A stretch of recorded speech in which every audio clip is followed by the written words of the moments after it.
Estamos no ar com mais um Fut Hub Podcast, esse programa que vocês encontram toda semana para falar um pouquinho sobre as coisas do futebol e tudo que cerca também o futebol. E assuntos muito interessantes que cada vez trazem para essa mesa aqui um pouco mais, né, sobre a rotina, sobre a convivência e sobre os aspectos de fora do jogo, não só da bola, mas de fora dele também. Do meu lado, meu brother, meu querido, meu amigo, Fernando Carvalho, para apresentar mais um convidado dessa semana, uma pessoa sem dúvida muito especial para nós. Obrigado, Dricos. Um prazer mais uma vez estar aqui com os nossos ouvintes, seguidores, telespectadores das várias plataformas que a gente hoje frequenta. E com muito prazer nós estamos recebendo aí um profissional hoje de uma outra área que vai nos falar sobre a sua atuação no futebol, a sua transição de carreira e o brilhante cirurgião que ele é hoje, né? Em São Paulo e até em todo o território nacional, onde ele atua com grande destaque.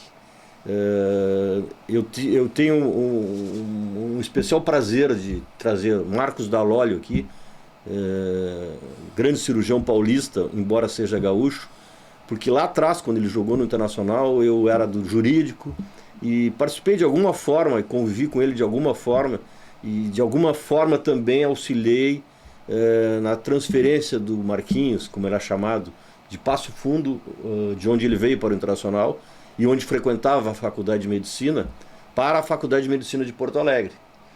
Fui um dos que ajudou nessa transferência, né? De alguma maneira, acho que fui útil com vários outros colorados, Roberto Franchini, Maurício Strogo, Marquinhos me corrige, depois teve mais gente, Pedro Paulo Zacchia, enfim, vários dirigentes colorados agiram para que o Marquinho, para permanecer em Porto Alegre, né, já que era um atleta de qualidade e futuro, de muito futuro, ele teria que transferir a sua faculdade de medicina de Passo Fundo para Porto Alegre, e todos nós ajudamos para que isso acontecesse. Marquinhos, prazer em te receber. Vamos ouvir a tua história aí. Eu quero começar pelo médico Marcos Dalólio, para depois chegar no Marquinhos, volante número 5 lá, que começou com o Otacílio de treinador e teve também o Dalton Menezes e outros que nós vamos relembrar aqui com muito prazer, porque as reminiscências são, para a nossa vida, né, são uma gratificação muito grande. Eu, pelo menos, sempre que me lembro de coisas que aconteceram no passado, eu me empolgo e me emociono, porque a vida de hoje ela é lastreada num passado que foi bom para todos nós. Bem-vindo. Muito obrigado, Fernando, Adriano. Não, sem dúvida que a gente resgatar essas memórias sempre nos emociona, né? E olhando lá para trás, essas pessoas, né, que tu se inclui, o próprio falecido Gilberto Medeiros, né, participou também. Então, essa possibilidade de eu vir para um grande clube, mas também me deixava com uma necessidade interna de não me desligar da medicina, por dois motivos. Primeiro, porque o futebol é maravilhoso, mas ele também é incerto. E um segundo motivo é que eu sempre tive no meu âmago, lá no fundo, o desejo de, em algum momento, me tornar médico. Então, poder realizar os dois sonhos, o de guri jogando bola e depois um adulto como profissional médico, foi possível a partir desse período que eu cheguei aqui em 84 e a transferência da faculdade que aconteceu em 86.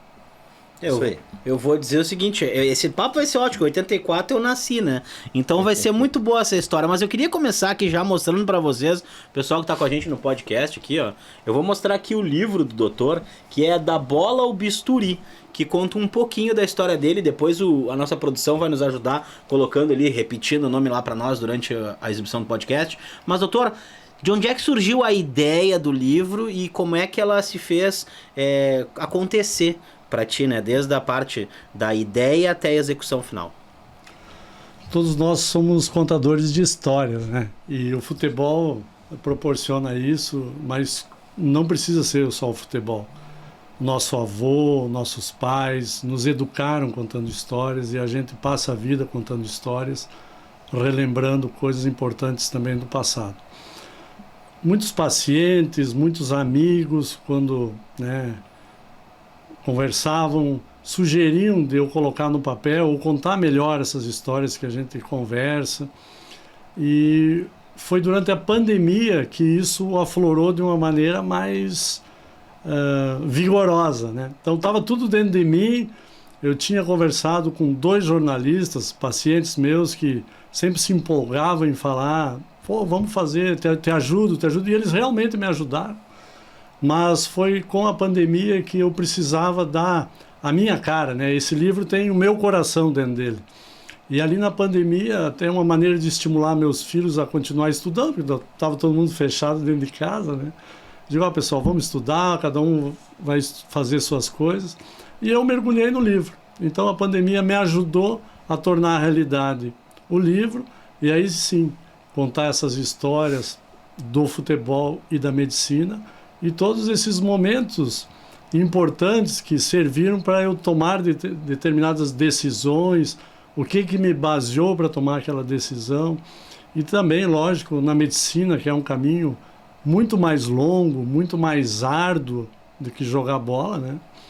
Para que eu pudesse me dedicar tão profundamente ao estudo e ao conhecimento técnico, para poder também me diferenciar como médico e poder oferecer isso para as pessoas. Para as pessoas entenderem, que eu já sei, mas eu vou pedir para o senhor, qual é a sua área de especialidade hoje? Eu faço urologia, e dentro da urologia eu trato muito o câncer, né? O câncer de próstata, de rim, de bexiga, e hoje em dia com uma atuação mais dirigida, então na cirurgia, que evoluiu muito. Então a cirurgia que antes era feita com cortes grandes, cirurgias chamadas abertas, depois migrou para a laparoscopia, e hoje encontram o melhor cenário e o melhor resultado do ponto de vista técnico através da robótica. E é aí onde é a minha maior atuação hoje, a uro-oncologia e a robótica. E aí eu fico me perguntando, né? Porque para fazer toda essa transição para chegar aqui, tem que ser uma pessoa com, acho que com a ideia, com a cabeça à frente do seu tempo, sempre muito atualizada, né? Principalmente por essa parte da robótica, da inovação, né? Mas isso não é uma coisa que aconteceu hoje, né, Dr. Marcos? É uma coisa que acontece desde o teu tempo de futebol, porque lá no futebol, né, não se imagina muito que um atleta vai querer ser médico, né? Porque por uma questão totalmente acadêmica. O cara que está no campo, que está jogando bola, que vai pensar um futuro, que vai pensar um pós-carreira, alguma coisa assim, jamais vai ficar imaginando que vai ficar trancado numa sala, estudando por 8, 10, 12 anos, que é o caso da medicina, que no caso nunca para, né? Então eu queria entender, assim, como é que essas paixões se misturaram na tua vida, para que tu pudesse pensar no futebol e, ao mesmo tempo, na medicina. Então, eu tenho que reconhecer também que foi com a grandeza da instituição do Internacional e nas pessoas como o Fernando, que ajudou. Eu lembro de ter ido lá no escritório dele naquela época. Então houve uma constelação de pessoas importantes do Esporte Clube Internacional, até o bispo de Passo Fundo na época, o Dom Cláudio Collin, o Tasqueto, hoje falecido. Fazer um parênteses aqui, Marquinhos. Naquela época era incomum conseguir transferência, ainda mais de uma faculdade do interior para a PUC aqui, né? Sim. Que era uma faculdade com muita dificuldade de ingresso. Né? E até porque o critério de seleção sempre é variável, né? De uma universidade para outra. Então precisou realmente do poder dessas pessoas em olhar um guri que está entrando ali no Beira-Rio, de onde é que esse cara vem? Lá de Passo Fundo, faz medicina, quer jogar bola.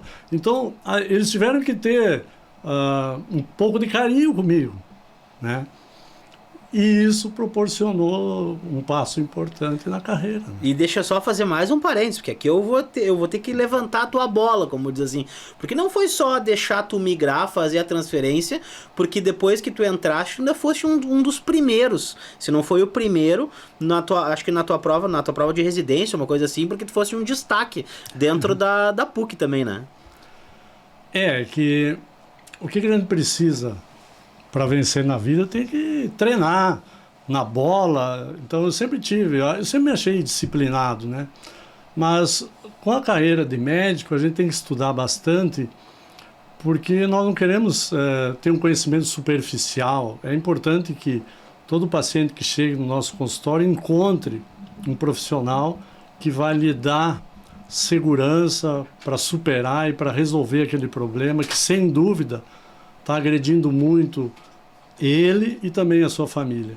Então, a pessoa tem que confiar num médico, e para ela confiar nesse médico, ele tem que distribuir conhecimento, e esse conhecimento é da área filosófica, é da área técnica e, logicamente, a área cirúrgica, que todos nós, e olhando, né, eu jogando bola, usava só os pés, depois tu vai e usa só as mãos, né? Então, essa mudança, e dentro da área onde tu vai evoluindo, é um investimento de muitos e muitos anos. Então, a Faculdade de Medicina, que todos fazem 6 anos, eu levei 10 anos, mas naquela transição, e mesmo quando eu estava no Internacional, até de titular ali, 85, 86, que eu tive momentos muito bons, eu sempre estudava na concentração. Às vezes o pessoal estava lá no quarto, lá fazendo barulho, e eu estava lá mergulhado em livro, em anotações, estudando. E só foi assim que foi possível quando eu me deparei aí sim com concursos, porque quando tu termina a faculdade, tu tem outra dificuldade, que é entrar na residência, que é muito concorrida. Às vezes são uma vaga para 10, 15 médicos qualificados. Então, tudo isso que eu adquiri estudando, todo esse conhecimento, não foi em vão. Quando eu lembro nitidamente, eu estava olhando lá na PUC, né, quando saiu as notas da classificação para residência, um professor que eu estimo muito, o Dr. Figueiredo Pinto, que é um cirurgião torácico famoso, ele olhou para mim ali, viu meu nome em primeiro lugar e brincou: "Pô, não sabia que tu era capaz de fazer isso." Então, essa dedicação, ela é fundamental para a vida de um médico, né? E é o que os pacientes, né, que as pessoas que nos procuram esperam da gente. Na verdade, é fundamental para a vida de qualquer profissional. E depois eu tenho uma pergunta, fazendo uma comparação entre o atleta e o médico, que é uma tese que eu defendo quando eu falo com jogadores que eventualmente estão desgarrando daquele caminho adequado. Quando eu falava, porque eu nem falo mais hoje, né? Vou deixar claro. Eu quero, Marquinhos, entrar na conversa, deixando ainda de lado a questão do futebol, ainda de lado a questão do atleta, que eu quero trazer para a pauta logo a seguir, né? Como é que tu foi parar em São Paulo? Eu me lembro de ti no Pelotas, talvez no Figueirense, essa é a minha lembrança. De repente eu não vi mais falar de ti, né? E sempre fui uma pessoa que te acompanha o futebol, né? E daqui a pouco tu aparece como um grande cirurgião em São Paulo. Eu era presidente e alguém me falou, chegamos a encontrar em algum momento, o Maurício Strogo, um grande amigo que nós temos, que é nosso amigo comum, falou a teu respeito, né, sobre a tua especialidade, o teu destaque, a qualidade do teu trabalho e o fato de teres um renome já em São Paulo. Como é que tu foi parar em São Paulo? Foi muito interessante. Eu terminei então a faculdade em 93, 94 e 95 eu fiz a especialização em cirurgia geral aqui na PUC. E nesse momento que eu transitava em todas as áreas cirúrgicas, isso também foi importante na minha formação, que é não só a cirurgia geral como um todo, mas também a cirurgia cardíaca, a cirurgia vascular, a cirurgia torácica. Então, eu sempre mergulhava nessas outras especialidades para ter também uma área de atuação maior e me dar mais condição técnica, independente da especialidade que eu fosse seguir. E aí, nesse momento, eu decidi pela urologia. Eu fiz prova para urologia aqui em Porto Alegre e também fiz em São Paulo. Uma prova que era uma prova que fazia lá em São Paulo e que classificava para vários hospitais. E a minha noiva na época, Giovana, que é aqui de São Jerônimo, colorada, a minha sogra, no caso, a mãe da Giovana, disse assim: "Por que vocês não vão para São Paulo? Vocês vão investir na formação de vocês em um outro centro e depois vocês voltam para o Rio Grande com um conhecimento ainda maior, porque São Paulo é um tremendo de um lugar. E foi o que aconteceu, nós fizemos a prova lá, passamos. A tua esposa tem especialidade em Ela é otorrino. Ah, sim. Ela é otorrino. E aí nós dois, ela foi fazer otorrino e eu fui fazer urologia lá em São Paulo. E aí eu sumi do mapa, porque a residência de urologia são mais 2 anos, aí eu fiz especialização, aí fiz doutorado, fiz livre docência, aí eu fui mergulhando na carreira acadêmica, investindo profissionalmente nesse conhecimento dentro da academia, né? E, lógico, sempre aperfeiçoando a área cirúrgica, que é a área de minha atuação principal. O cirurgião tem que ter, do ponto de vista técnico, sempre uma evolução. E ela migra, né? Como eu falei, da área aberta, endoscópica e hoje na robótica, mas isso exige toda uma base que tu adquire. Tu não consegue fazer isso em 1 ou 2 anos. Então eu faço isso desde que eu me formei, desde 93. E eu sumi do mapa quando eu fui para São Paulo, e lá não tinha outra alternativa, né? Eu não tinha que mergulhar no estudo, no trabalho, na residência, e a família começa a crescer. Então tu, além de fazer tudo isso, tem que cuidar da Isabela, que nasceu em 98, da Rafaela, que nasceu em 2000, o Miguel, que nasceu em 2010. Então, imagina a dinâmica que é a nossa vida. Então, dentro desse cenário, lógico que eu queria ser um bom pai, queria, né, me dedicar à família, mas era fundamental que eu também mergulhasse muito na parte médica como um todo, e para isso o médico só consegue passando diuturnamente no hospital, né? Nenhum paciente quer ligar para o seu médico, quer procurar o seu médico, e ele não pode vê-lo, né? Isso é incompatível com a carreira de um médico, né? Ele tem que estar disponível. Então, para a gente estar disponível, a gente tem que ser só médico. Então, nas horas vagas, eu sempre monitorei o futebol, mas sem dúvida que o mergulho foi exatamente para buscar sempre uma qualidade, para me deixar, né, entre os grandes médicos da especialidade, e a partir daí poder oferecer isso, né, lá em São Paulo, e hoje, felizmente, também aqui no Rio Grande do Sul. Eu opero também em outras cidades, outros estados, mas basicamente hoje eu atuo em São Paulo e aqui em Porto Alegre. Eu vou lhe perguntar uma coisa, porque o senhor vem nos visitar num momento do ano onde tem uma campanha de conscientização, né, em relação ao câncer de próstata e tudo mais, e a gente é o aclamado Novembro Azul, depois do Outubro Rosa, né, que é o mês de conscientização das mulheres do câncer de mama e tudo mais.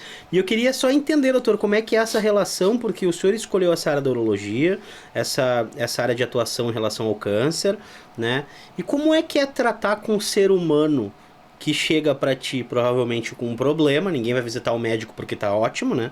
Como é que é lidar com essa questão da estima do homem, de ter que conversar sobre uma coisa tão sensível, tratar?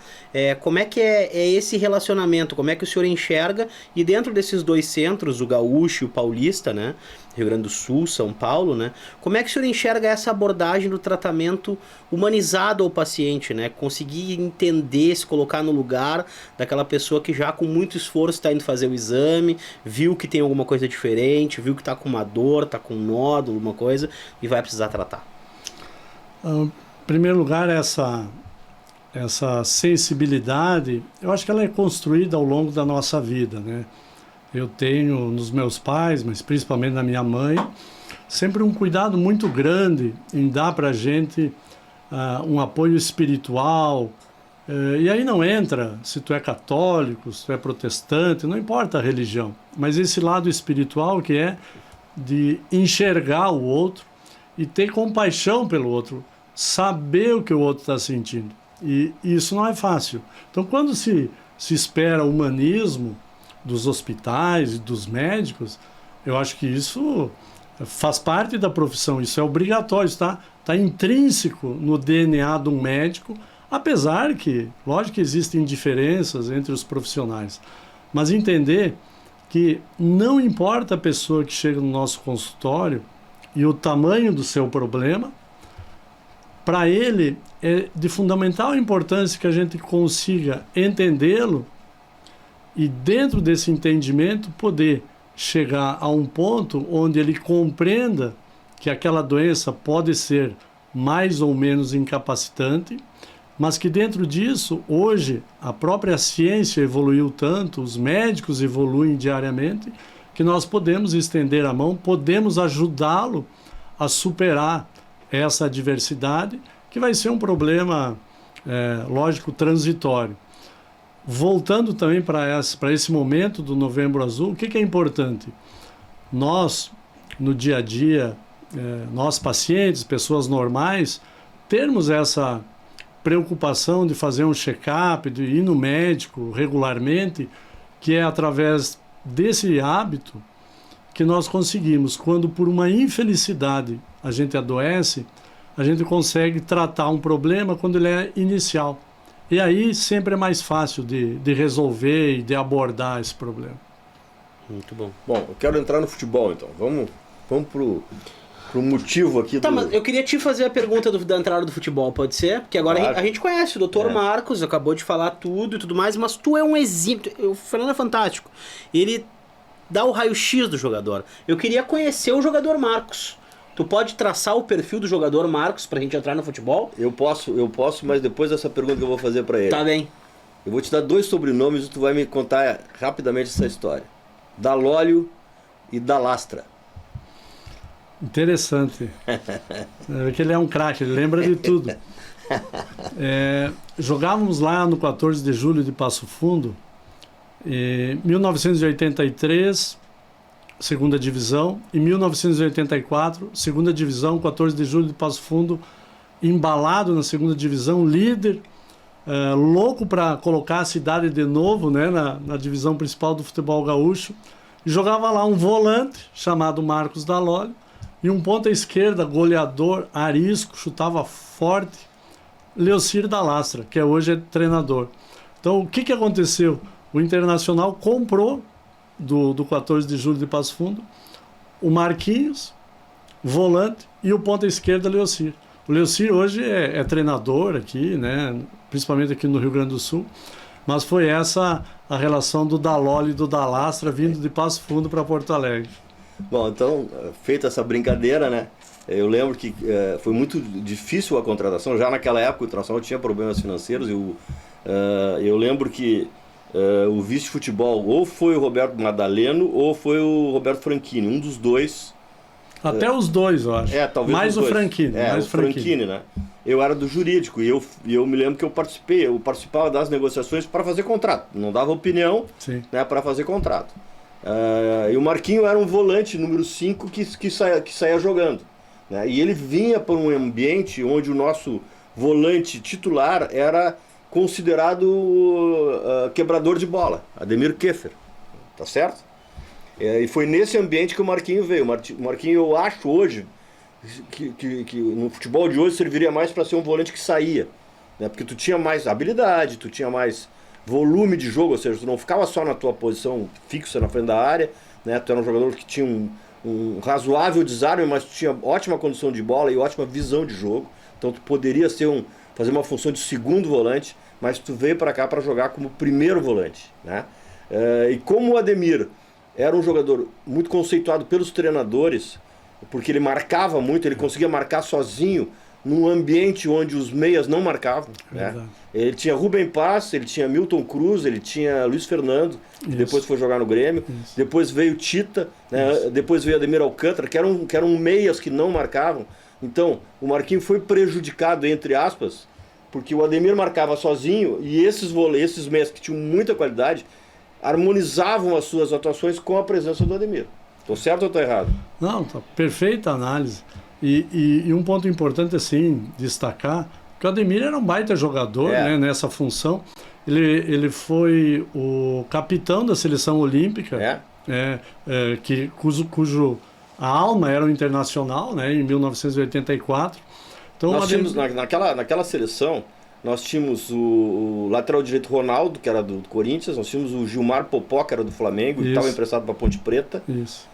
Quem mais? Que já entrou no lugar do Rubem Paz, que era o nosso meia canhoto. Isso. Depois era Paulo Santos, Kita, Milton Cruz e Silvinho. A defesa era Galvão, Pinga, André Luiz, lateral esquerdo, e o Ronaldo. E o goleiro era o Gilmar. Então tinha 2 jogadores que não eram do Inter e mais o quem mais? Tinha 2 jogadores que não eram só, o resto todos. O Dunga, né? Jogava no meio, né? O Dunga também. Comentou. Era Dunga, o Gilmar... Ademir e Gilmar. Isso, eles 3, isso mesmo. Essa era, e o Marquinhos era a reserva do Ademir nesse contexto. O Dunga logo foi vendido para o Corinthians. Né? E aí talvez pudesse jogar junto o Marquinhos, né? Mas os meias eram muito bons jogadores, eram craques. E aí o Ademir acabava, né, fazendo esse trabalho sujo. Mais protetivo. O serviço sujo era dele. Né? Não, quando vocês falaram... supria isso. Quando vocês falaram quando falaste das qualidades do Marcos, eu vejo na minha cabeça muito o Sandro, que era um jogador mais um segundo volante, né? Tinha uma capacidade de condução, enfim, trazendo aqui mais para minha lembrança, né? De 2010 ali. Mas daí ficou nessa questão da qualidade, condução de bola, de ter, né? De ser um jogador que mais um 8 do que um 5, de repente, né? Nesse futebol aí em 86, vê se eu tô errado, em 86, quando saiu a ala Borba, né, o grupo do Borba, e assumiu a ala Gilberto Medeiros com o Zaque de futebol, foi contratado Cavalheiro como treinador. Isso. Né, e aí o Cavalheiro te colocou como titular. Tendo o Ayrton Caixão, nosso querido Ayrton Caixão, que me ligou hoje, por sinal, para variar, ele me liga todo dia. Era um meia volante que saía pelo lado, né, o Balalo pelo outro lado, aí depois veio o Norberto, né, aí foi aí que tu acabou perdendo a posição. Exato. E quem via, né, esse meu potencial técnico da parte da imprensa foi primeiro o seu Enio Melo, que ele era mais da velha guarda, e depois o Hugo Amorim. Hugo Amorim. E o Hugo Amorim, então, fazia muita... Mas o Hugo Amorim decorria aquela preferência mais em função do Ademir, que ele tinha pavor do Ademir, entre aspas, né? Ele achava que ele não gostava de volante quebrador de bola, como ele dizia, porque o Ademir era bom jogador. Não era de graça que tu era reserva do Ademir, né? Não, lógico, era bom. O cara jogou em seleção brasileira. Não só no Inter, né? Como Olímpica, mas depois ele foi pro Cruzeiro e também jogou na seleção brasileira. Também jogou na seleção. Não, um grande jogador. Não, e não só jogador. Um cara, ele era capitão. Era o capitão do time. Então, um cara de uma índole, uma pessoa maravilhosa, um cara de grupo, um cara sensacional. Mas dentro desse cenário, aí até um pouco com o próprio Otacílio, com o próprio Daltro Menezes, depois com a chegada do Cavalheiro. Mas aí também esses altos e baixos que a gente tem na carreira, né? E sem dúvida que eu também passei por isso. E aí o que mexia comigo em momentos baixos era, não, peraí, eu tenho uma faculdade, eu não dependo só disso, então eu queria o futebol, mas em momentos de estresse ou de que eu me sentisse... Desilusão. Mas isso aí talvez também, Marquinhos, fazendo uma análise hoje, né? Sim. Talvez tenha prejudicado o teu lado jogador. Sim. Entendeu? Porque as pessoas te enxergavam como um futuro médico, desde aquela época. Eu lembro disso. Então, o Marquinhos ele vai ser médico, entendeu? Então, a valorização que davam pro teu trabalho, claro que era em decorrência da tua qualidade como jogador, mas também tinha, o Marquinhos pode ficar fora porque, né? Eu concordo. Tinha isso. Eu concordo. Eu ouvi assim veladamente algumas vezes, às vezes até jornalistas comentavam isso. Sem dúvida que tinha um pouco...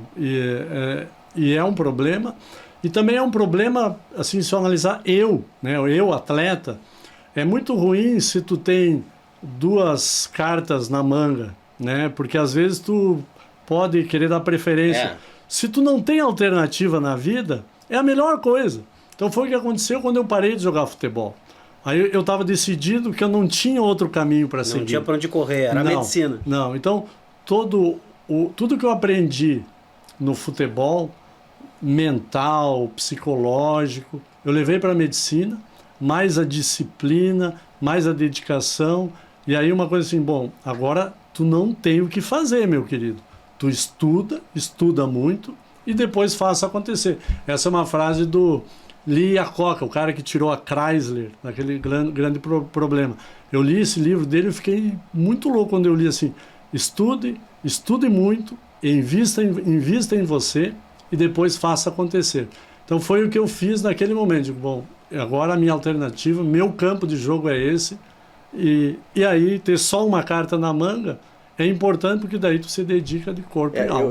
Aí eu vou te fazer agora a pergunta, aquela que eu fiz referência lá atrás, que eu acho que se usa para qualquer profissão, qualquer atividade. Eu costumava, né, quando tinha contato com o jogador, principalmente o jogador que reclamava da vida, né, que tem muito, reclama que o treinador não escala, que o treino está pesado, né, que, do hotel. Do hotel. Tem isso, né? Eu dizia para alguns atletas o seguinte: o jogador, ao longo da sua carreira, né, que é curta, como tu falou, ela é curta, ela dura 15 anos. Hoje talvez até mais, porque como estão se preparando muito bem, chega até 38 anos, muitos atletas, né? Então eu dizia, na carreira o atleta tem que fazer 80% de coisa que não gosta e 20% de coisa que gosta. Fora do campo, ele não pode ir à festa, ele tem que se alimentar adequadamente, ele não pode comer bauru, não pode comer cheeseburger, não pode comer massa, só aquela orientada pela nutrição, né? Não pode ir à festa, não pode beber, tem que dormir cedo, né? E dentro do campo, ele também tem que fazer o que ele menos gosta, que é estar bem preparado fisicamente, né? O trabalho físico é muito mais volumoso que o trabalho com bola, até porque ele fica durante a partida 1 minuto e meio com a bola. Se tu pegar em 90 minutos, o jogador fica 1 minuto e meio. Que absurdo, né? É verdade. Se tu somar, é isso aí. Então, tu tem que estar preparado para fazer o que tu não gosta. Fazer o que tu gosta é muito bom, só que aí tu vai ter que escolher outra profissão. Então eu te pergunto, isso é válido para jogador e é válido para médico também? Sem dúvida, Fernando. É válido para toda profissão, né? Claro que tu tem que ter vocação, né, para aquela profissão que tu escolheu. E a medicina, então, ela tem um ganho que eu diria assim, é a gratificação que tu tem em ajudar os outros, né? Porque não tem nada mais sensacional do que tu resolver o problema da pessoa, ele superar um câncer, superar uma doença, e tu vê que ele está de volta para a família dele, fazendo as coisas que ele gosta, de volta ao trabalho. Então, de certa maneira, a pessoa perde a liberdade quando está doente e ela retoma tudo isso quando ela recupera, né, a saúde. E, então, a parte gratificante do médico, que é a vocação que tu gosta de cuidar dos outros, tu se entrega para resolver o problema do outro, mas sem dúvida que tem N momentos que tu tá cansado, tu tá destruído e tu vai estudar mais um pouco, tu vai no hospital para ver aquele paciente que tu operou e que ele não tá tão bem, tá precisando de ti. Então, tem muitos momentos que tu tá estafado, destruído, cansado, é fim de semana, não importa, e tu tem que estar presente. Então, sem dúvida que essa entrega, ela é para qualquer setor de atividade, e do médico eu imagino que em todo momento tem que estar isso presente, Fernando, porque o paciente espera isso de nós e nós precisamos, né, estar próximos para sempre que possível, sempre que necessário, ajudá-lo. Eu quero fazer outra pergunta, doutor. Qual foi a maior lição que o futebol te deu? Aquela assim que, sabe, eu me lembro disso aqui na maior parte das vezes. Essa aqui é a grande lição do futebol para mim.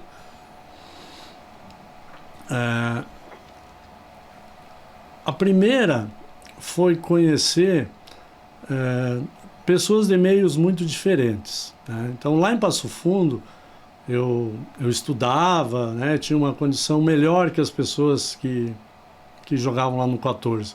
Nós treinávamos terça e quinta de noite. Esses caras, durante o dia, eu estudava, um carregava botijão de gás e entregava, o outro trabalhava na cervejaria Brahma, o outro era eletricista, o outro era pintor, e tinha um que era fantástico, que era o Bebeto, o Canhão da Serra. E o Bebeto, esse Canhão da Serra, que tu é guri, talvez tu não saiba quem é, Adriano, mas o Fernando sabe bem, o Canhão da Serra dizia para mim... O Bebeto jogou no 14 também? Jogou. Ele era craque do Gaúcho. Né? Sim, e aí saiu do Gaúcho, jogou no Caxias, passou por Inter e Grêmio. Né? Não, naquele time dele tinha o Pedro, que era um júnior do Inter, tinha o Antonello, o Roberto Antonello, que é pai do Juca, que hoje é treinador do Ceará. Eu me lembro desse time. Tinha o Dezão Pontes, né? O João Pontes. Então o Bebeto dizia assim, ô guri, aqui é que está a escola da vida. Então era muito interessante ouvir essas palavras Bebeto, do Bebeto. Canhão da Serra. Canhão da Serra. E ele era uma pessoa sensacional. Mas olhando, Adriano, o restante, né? Que grandes momentos, eu acho que o grande ensinamento foram os momentos de estresse e de adversidade. seja dentro do campo, seja fora do campo. Dentro do campo, numa fumaceira, num Grenal que está perdendo, ou empatando, ou mesmo ganhando. E também, quando tu está de fora, vendo que todos os outros estão conseguindo se colocar, tu ter humildade e paciência de saber que a tua hora vai chegar. Sempre a tua hora chega. Sempre. Tu vai ter uma oportunidade. E se por uma infelicidade tu estava mal com a vida e não treinou e não se preparou, quando o homem te bota em campo, aí tu não corresponde, aí deu tudo errado. Então, o que eu sempre lembrava era isso. Uma hora vai chegar e ela chega. Tanto que eu fui titular do Inter, joguei final do Campeonato Gaúcho em 86. E também depois, olhando para a medicina, o meu aprofundamento e o conhecimento, né, da ciência, da medicina, da urologia, sempre proporciona que eu, em momentos difíceis, use esse conhecimento e tudo que eu obtive através do estudo e da prática para sair de dificuldades. Então, acho que juntando, né, esses ensinamentos, eu levo para a medicina tudo isso. O futebol é importante por várias coisas, né? A questão do cumprimento de regras, do cumprimento de horários, por mais que o futebol seja desorganizado, né, que o clube esteja ele tem regras que são imutáveis, né? A organização dos contratos, a organização dos horários de treinamento, né? O jogador cumpre regra, cumpre, né, determinações, tem referências naturais. A própria inércia do clube te leva a ter essas referências, né? E para a própria vida, né? Saber que a recuperação ela está logo ali. Tu perde domingo e quarta-feira tu já tem outro jogo. Da mesma maneira que tu ganha domingo e tu pode perder. Então, a preparação para que tu tenha equilíbrio, que eu vejo fundamental para qualquer atividade, né? Nem muito eufórico, nem muito depressivo, na vitória ou na derrota, o futebol te traz isso. E acho que na medicina isso, né? E na vida, eu levo isso na vida, né? É uma tônica. Eu lembro, em 85, quando o Paulo César Carpegiani assumiu o Inter, ele reuniu todos os jogadores ali e ele disse assim: olha, jogador é 95% confiança e 5% futebol. Aí eu fiquei pensando, não é possível ele estar falando um negócio desse. Tudo isso não é futebol, então eu preciso de 95% de confiança, só 5% de bola. Aí ele disse assim, joguei uma Copa do Mundo. Claro que ele era um craque, ele era um monstro, né? Mas ele jogou uma Copa do Mundo fora de posição. Ele no Internacional, ele não jogava na posição que ele jogou o Mundial de 74. Então... Depois ele acabou se transformando em volante, não era, né? Era um meia que virou volante naquela seleção. Então, eu confiava e gostava muito do Paulo César. Então, sempre que tu convive com pessoas mais experientes que você, tu sempre aprende. E essa dinâmica o futebol entrega pra gente. É bom se a gente incorpora isso, não esquece, né, Adriano? Tu não esquecendo dessas coisas que te tornam mais forte também, as dificuldades que te deixaram mais fortes, para que na vida tu sempre supere e encontre momentos de superação. Tu participou do time campeão de 84, que foi o último título do Inter naquela década. Vamos lembrar aquela escalação.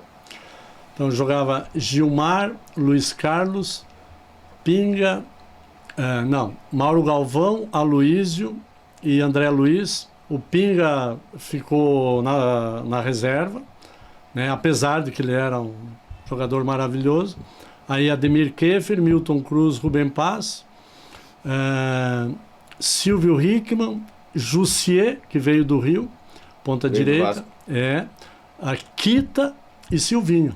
Esse foi o time. O jogador tinha ido embora naquele ano, né? Exatamente. O jogador foi o goleador do ano anterior. Exatamente. Não, e ele sabe essa escalação na cabeça dele. Ele tava te dando a oportunidade, ele tava te testando, porque ele é uma máquina, né? Então, ele tava aqui o tempo todo, inclusive nas alterações que tu fez, ele devia estar pensando já, era esse, será que é? Ele é enciclopédia, né, cara? E aqui eu quero fazer, assim, uma lembrança, me veio na cabeça do Pinga. Nesse livro aqui, lógico, eu conto muitas histórias, mas eu conto também a história do Pinga. E eu lembro que eu disse, Pinga, eu posso escrever sobre ti no livro, né? Liguei para ele. Ele, escreve o que tu quiser. Eu falei, não, tu não quer ler? Não, escreve o que tu quiser, entendeu? Então, o Pinga foi um jogador do nível do Mauro Galvão, e do Aloísio. Então, o Aloísio é um dos 11 eternos do Porto, de Portugal. Jogou no Barcelona com o Cruyff. O Mauro Galvão é um cara que jogou na seleção brasileira, jogou na Europa, jogou onde quis, né? Jogou no Grêmio, foi campeão da Libertadores pelo Vasco, é o capitão América do Vasco. Foi campeão, com 17 anos, foi campeão brasileiro invicto no Inter. Isso. Então começou assim. Aí o Pinga, que jogava essa bola fora de série, teve um Grenal em 86 que jogou. Aí voltou da seleção o Galvão e o Renato, e aí teve um Grenal lá no Olímpico, casa cheia, o Renato na ponta direita, aí o Foi Otacílio... 3-1 para nós, né? Para nós, fora o Chocolate. E aí na lateral esquerda foi o Galvão, então jogou Pinga e Aloísio na zaga, Galvão na esquerda, e eu fazendo a cobertura do Galvão. O Pinga só não foi... O Renato foi expulso nesse jogo. Foi expulso. Mas aí nós já tínhamos virado o jogo. Tô bom de Ítalo Gal aqui. 1-0 pro Grêmio, aí 2-1 ainda no primeiro tempo, Balalo e Ayrton fizeram 2-1. Segundo tempo, o jogo, lógico, pegado. Gol do Marcelo Vita, né? Marcelo Vita fez o terceiro e o Renato foi expulso. Era o primeiro Grenal do Renato Marcília como árbitro. E eu lembro que nesse jogo o Galvão disse assim para mim, quando ia começar: se eles te apertarem, joga em mim que eu resolvo. Fantástico. Mas na verdade, assim, o Pinga era do Júnior e ele era craque no Júnior, só que tinha uma zaga com o Mauro Galvão e Aloísio pela direita e o Galvão pela esquerda, que era insuperável.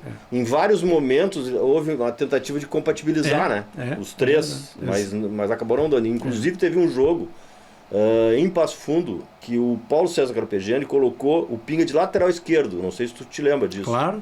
Em 85. Isso. E aí não deu certo, porque o Pinga não conseguia jogar, né, daquele lado.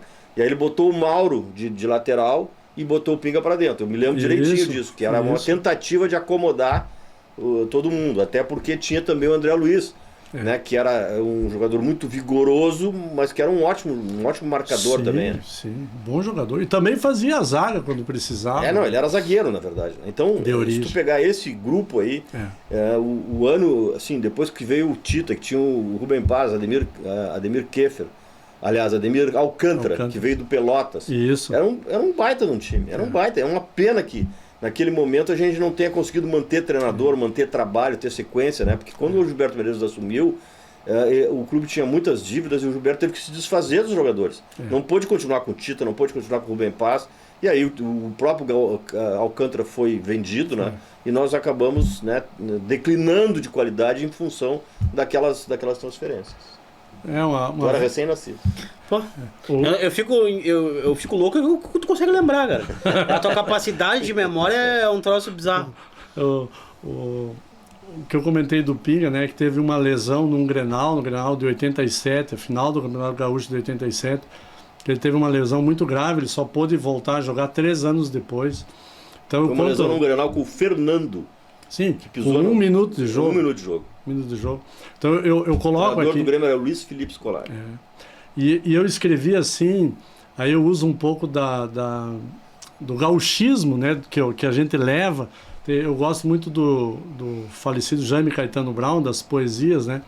E eu coloco ali a poesia do Galo de Rinha, e quem não conhece, vale a pena conhecer.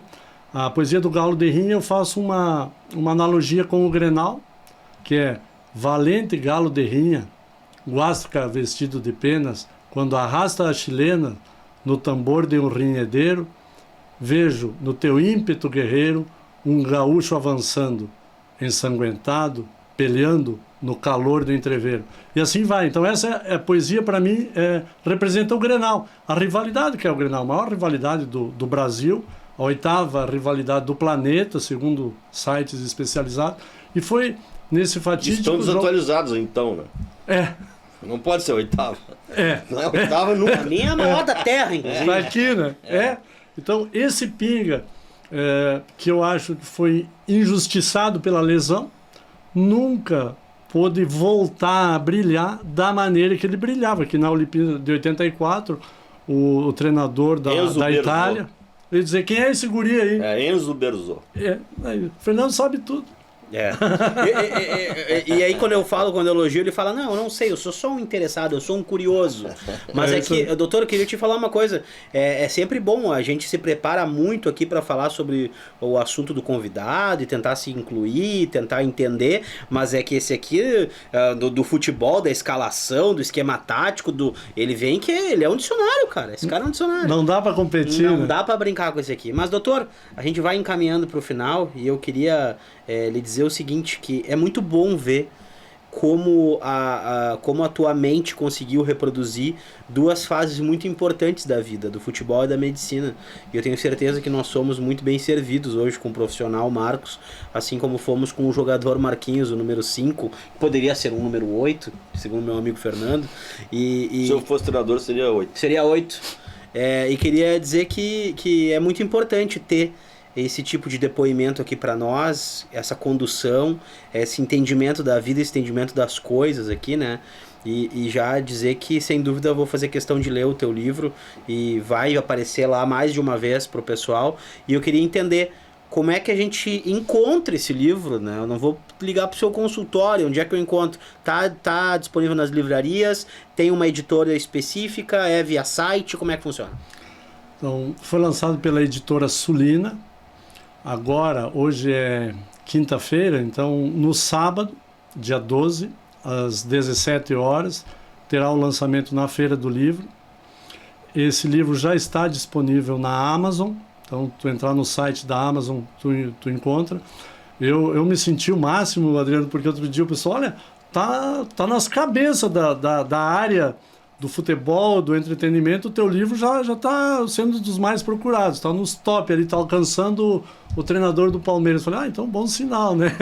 E aí no dia 16, aí o convite, lógico, a todos, no dia 16 de novembro, às 18 horas, vai ser feito o lançamento também lá no Gigante da Beira-Rio, no Museu do Inter, e lá eu espero encontrar esses caras que jogaram comigo. Alguns eu não encontro a todo esse período, há mais de 30 anos. Alguns eu vejo ainda, lógico. E outros colegas, né, médicos e amigos, né? Então eu vou ter a oportunidade de revê-los lá no lançamento do Beira-Rio e foi muito legal, né? A própria diretoria do Inter, na pessoa do presidente Barcelos, proporcionar, né? Eu poder lançar o livro lá. As minhas crianças e a minha esposa já compraram a passagem, já arrumaram a roupa, estão esperando chegar a próxima quarta-feira para nós estarmos lá no Beira-Rio. Fantástico, fico muito feliz. Fernando. Bom, Marquinho, para encerrar então, um abraço, obrigado, parabéns pela tua trajetória, parabéns pela pessoa que tu és, né, pelo atleta que mudou de atividade conscientemente, preparando essa mudança, né, já desde tenra idade já sabia que haveria esse direcionamento para a medicina, onde é um palco de tamanho sucesso, que nos orgulha, nós como colorados, como gaúchos e como teus amigos, né? Porque aquelas histórias lá, aquela convivência sempre vai ficar marcada para nós. Eu te agradeço a presença, o Fute Hub está sempre à tua disposição, vamos conviver mais, nós temos aqui vários cursos, falamos de carreiras, eventualmente vamos te convidar para fazer uma palestra aqui, né, nos nossos cursos. Parabéns e muito obrigado pela tua presença aqui. Obrigado, Fernando, obrigado, Adriano, pela oportunidade, vai ser um prazer voltar aqui, com certeza, e te agradecer também pelo que representou, né, quando foi presidente do Inter, e lógico, toda a tua trajetória dentro do nosso clube. Eu que sou colorado de coração, vejo hoje minhas gurias indo no campo sozinhas só para ver o Inter jogar. E naquele distante campeonato mundial, nós estávamos circulando São Paulo afora com a bandeira do Inter e as minhas crianças se criaram, né, gostando do clube. Então isso é muito gratificante e é uma maneira, né, da gente criar raízes dentro da própria família. Então muito obrigado por fazer parte da minha história lá atrás e continuar até hoje.